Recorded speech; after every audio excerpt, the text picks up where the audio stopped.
kontrak di sini per 1 tahun 1 tahun, tapi yang kemarin ya minimal 3 tahun, jadi per 1 tahun akan diperbaharui kontraknya.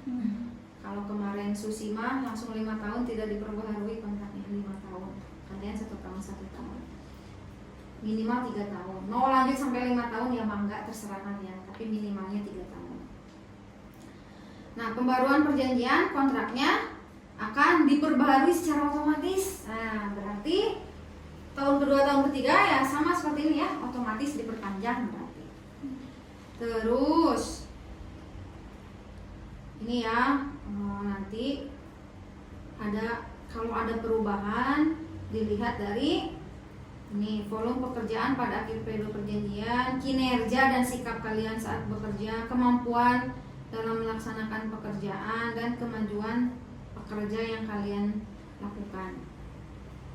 Terus tempat kerjanya, nah ini kalau tadi perusahaan utamanya, ini baru pantinya atau shisetsunya.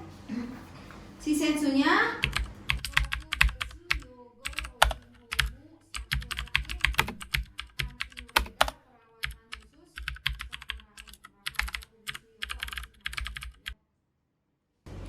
alamatnya sama dengan si perusahaan utamanya ya. Nah, perusahaan utama biasanya cuma nama doang, tempatnya di salah satu pantinya. Oke, bidang pekerjaannya halaman ketiga, halaman kedua yang sudah kesini. Ini kan halaman kedua. Oke, bidang pekerjaannya perawat lansia secara umum. Jam kerja dari jam 7 pagi sampai jam 4 sore. Nah, jadi kalau kena shift pagi dari jam 7 pagi sampai jam 4 sore, istirahatnya 1 jam, kerjanya 8 jam. Terus kalaupun ada shift-shiftan akan dirubah per 1 bulan shift kerjanya. Ya, 1 bulan ganti, 1 bulan ganti. Kapan dapat shift malam, kapan ganti shift tergantung nanti kalian sudah bisa kerja atau belum. Kalau belum bisa kerja, kayaknya shiftnya masih sama dulu dengan yang kalian datang. Nah, kalau ada perubahan shift kerja, nih ada shift malam ini. Shift yang kedua itu dari jam 9 pagi sampai jam 6 sore. Shift yang ketiga dari jam 10 pagi sampai jam 7 malam. Shift yang keempat dari jam 4 sore sampai jam 10 pagi besoknya. Nah, shift malamnya dari jam 4 sore sampai jam 10 malam besoknya. 18 jam. Ini lebih lama kan sih? Kan dihitung lembur, sisanya udah masif malam plus lembur itu tuh. Nah, shift malam tuh gajinya gede. Jam istirahatnya kalau shift 1, 2, 3 1 jam. Tapi kalau shift malam istirahatnya 2 jam. Nah, bisa tidur sejam. Tapi awas jangan kebablasan. Pasiennya manggil-manggil nggak bangun nanti. Oke. Waktu kerjanya adalah 40 jam dalam seminggu atau 174 jam dalam sebulan dan 2088 jam dalam setahun. Hari kerjanya 5 hari dalam seminggu, 21 hari dalam sebulan, dan 261 hari dalam 1 tahun. Jam lembur ada, alhamdulillah ada lembur ya, ada lembur, ada shift malam. Hari liburnya ditentukan berdasarkan shift perusahaan. Jadi Sabtu Minggu enggak libur. Oh, tergantung, tapi yang Tergantung pasti shift 2 hari dan belum tentu sama liburnya, belum tentu bareng. Nah, lembar yang sudah dibaca ke sini. Nah, jadi jangan berharap Sabtu Minggu libur. Itu ya. Oke. Tuh, mengikuti Kigyo Karendani Yoru ya, berdasarkan kalender perusahaan liburnya. Oke, mengenai cuti, dapat cuti 1 tahun 10 hari setelah 6 bulan bekerja. Jadi sebelum 6 bulan gak bisa cuti. Seperti itu. Terus kalau cuti tidak dibayar ya, artinya tidak dihitung kerja tapi tidak dikurangi gaji gitu. Nggak masuk ya berarti nggak dibayar gitu. Terus cuti pulang sementara ada, tapi lagi-lagi harus disesuaikan dengan kesibukan perusahaan. Kayaknya kalau cutinya bareng-bareng bertiga mah tidak akan diizinkan. Perusahaan tidak ada karyawan ya. Oke, nah ini gaji pokoknya 160.000 ditambahkan tunjangan 15.000 itu tuh, dan satu lagi tunjangan shift malam. Jadi nanti kalau kalian kerja shift malam di luar jam-jaman dapat tunjangan juga sebesar 5.000 per kali. Jadi kalau sebulan 4 kali shift malam dapat tunjangannya 20.000 di luar jam kerja shift malam.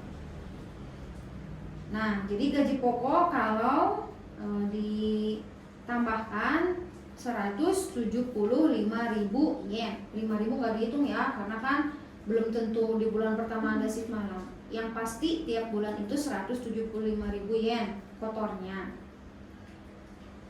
Terus kalau lembur, nah kalau lemburnya sebulan 60 jam, hitungan jam-jaman saat lemburnya 25% dari gaji per jam yang normal. Nah ini dibagi saja ya, 160.000 dibagi 21 hari, seharinya berapa, dibagi 8 jam, jadi sejamnya berapa. Misal sejamnya 900, nah hitungan lembur enggak 900 karena 25% dari gaji pokok yang normalnya gitu. Terus kalau lemburnya lebih dari 60 jam, jadi di jam ke-61 dan sebagainya naik lagi pembayaran jam-jamannya menjadi 50% dari upah jam-jaman normal. Terus kalau melebihi waktu yang telah ditetapkan, misalkan ditetapkannya sama si perusahaan lembur itu cuma berapa jam, nah, lebih dari itu kena cas juga 25%-nya. Terus kalau misalkan seharusnya jatah libur tetapi disuruh masuk, maka hitungan gaji jam-jamannya adalah 35% dari jam normal. Jadi 900 dikali 35%. Jadi berapa sejamnya? Itu ya. Terus kerja tengah malam, nah harusnya 900, kalau kena shift malam itu sejamnya jadi sekitar 1.000-an lebih. Udah gajinya naik, dapat tunjangan 5.000 di luar upah ini. Tanggal tutup buku tiap akhir bulan dan tanggal ini lama banget, kalian bawa bukannya harus banyak. Tanggal pembayaran gaji tanggal 21 bulan berikutnya. Di pertengahan dong biasanya. Tutup bukunya akhir bulan, dibayarkan gajinya 21 bulan berikutnya. Jadi bawa bekalnya harus untuk 2 bulanan. Itu ya, karena kalian tidak disenta, tidak dapat uang saku. Cara pembayaran gajinya nanti akan ditransfer bank. Jadi nanti akan dibuatkan rekening bank ya di Jepang. Pemotongan dari gajinya ada tidak? Ada. Apa saja nanti di lembar berikutnya. Terus kenaikan gaji ada, tergantung tadi ya yang kinerja kalian dan lain-lainnya.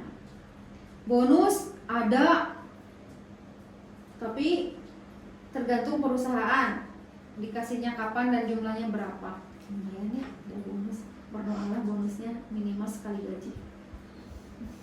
Uang pesangon tidak ada, tapi tunjangan hari libur kerja ada. Tadi ya kalau hari libur disuruh masuk, ada tunjangannya lagi. Terus prosedur pengunduran diri harus 30 hari sebelumnya. Nah misalkan kalian kontrak 3 tahun, Kalau tidak akan perpanjang, misalkan mau pulang atau mau pindah perusahaan, 30 hari sebelumnya harus sudah bilang ke saconya, misalkan saya setelah kontrak 3 tahun selesai nggak akan lanjut di sini, gitu. Saya mau pindah ke perusahaan lain, misal seperti itu. Kalau mau lanjut, ya udah apa adanya, lanjut. Itu memperpanjangnya sendiri atau otomatis aja? Otomatis kalau yang di sini minimal kan 3 tahun, otomatis. Tapi kalau gajinya lumayan mah ngapain pindah belum tentu dapet yang enak. Oke, soalnya ini bersihnya lumayan besar gaji kalian. Aku mau pindah. Nah, tadi kan ada potongan-potongan, sok yang itu sudah kumpulkan. Ada potongan-potongan ya. Apa saja potongannya? Yang pertama Koseinenkin atau dana pensiun kesejahteraan. Nah, ini yang bisa dicairkan setelah pulang ke Indonesia, kayak BPJS TK gitu. Kalian selama kerja di Jepang kan dipotong. Nanti itu bisa diklaim, bisa dicairkan, tapi tidak 100%. Pengembaliannya 80%. Sisa 20%-nya bisa diuruskan juga, tapi melalui calo di Jepangnya. Karena butuh harus ke Siakuso gitu, ke kantor wali kota, ada prosedur yang harus dijalankan, sedangkan kalian kan sudah di sini.